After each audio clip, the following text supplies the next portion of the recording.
एक मध्य वर्गीय परिवार के एक लड़के ने 10वीं की परीक्षा में 90% अंक प्राप्त किए। पिता ने मार्कशीट देखकर खुशी खुशी अपनी बीवी से कहा कि बना लीजिए मीठा दलिया, स्कूल की परीक्षा में आपके लाडले को 90% अंक प्राप्त हुए हैं।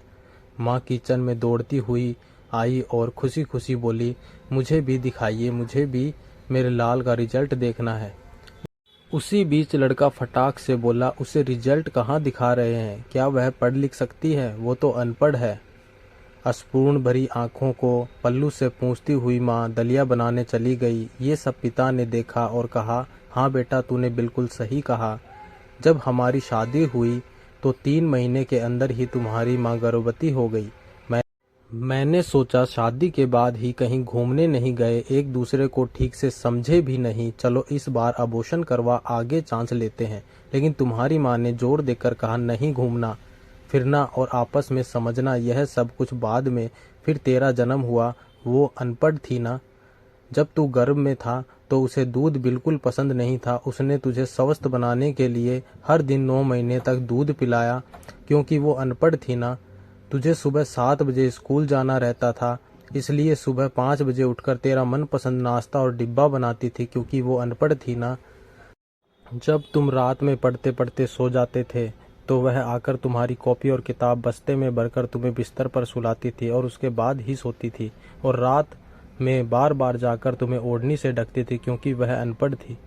और वह रात में बार बार जाकर तुम्हें ओढ़नी उड़ाती थी, क्योंकि वह अनपढ़ थी ना। बचपन में तुम ज़्यादातर समय बीमार रहते थे, तब वो रात रात भर जागकर भी सुबह जल्दी उठती थी और काम करने लग जाती थी, क्योंकि वह बेटा अनपढ़ थी ना। तुम्हारे लिए ब्रांडेड कपड़े लाने के लिए मेरे पीछे पड़ी थी और खुद सालों तक एक ही साड़ी में रहती थी, क्योंकि वह अनपढ़ थी ना। ये सब सुनकर लड़का रोते रोते अपनी माँ से लिपटकर बोलता है, माँ, मुझे तो कागज़ पर 90% अंक मिले हैं, लेकिन आप मेरे जीवन को 100% बनाने वाली पहली शिक्षक हो।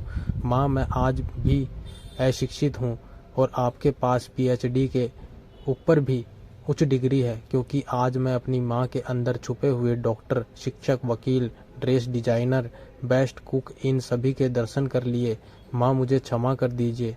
बेटा, जो आपकी नज़र में पढ़े लिखे लोग हैं ना, वो सब पहले अपना स्वार्थ और मतलब देखते हैं, लेकिन आपकी माँ ने आज तक कभी नहीं देखा, क्योंकि अनपढ़ है ना वो खाना बनाकर और हमें परोसकर कभी कभी खुद खाना ही भूल जाती है। इसलिए मैं गर्व से कहता हूँ, तुम्हारी माँ अनपढ़ है।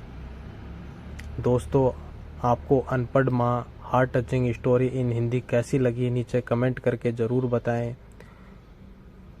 दोस्तों, अगर आपको यह कहानी पसंद आए तो कमेंट में गुड या बैड लिखकर ज़रूर बताएं। और दोस्तों, बने रहिए हमारे साथ। आपको यह कहानी अनपढ़ माँ कैसी लगी कमेंट करके ज़रूर बताएं। और हमारे चैनल पर नए हैं तो प्लीज़ चैनल को सब्सक्राइब करें। धन्यवाद दोस्तों।